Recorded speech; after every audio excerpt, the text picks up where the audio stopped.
के हंसाए रहना। कौनो कजरी सावनवा में गाए रहा लोगन के हंसाए रहना। कौनो कजरी सावनवा में गाए रहा लोगन के हंसाए रहना।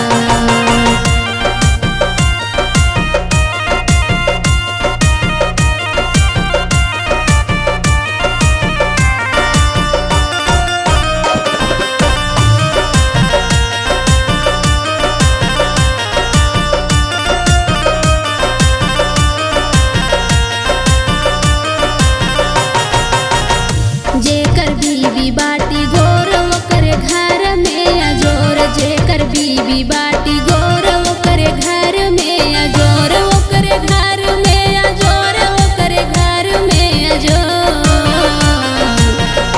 अपने घरवा के बत्ती बुताए रहा लाइट बिल बचाए रहना। अपने घरवा के बत्ती बुताए रहा लाइट बिल बचाए रहना। कौनो कजरी सावनवा में गाए रहा लोगन के हंसाए रहना।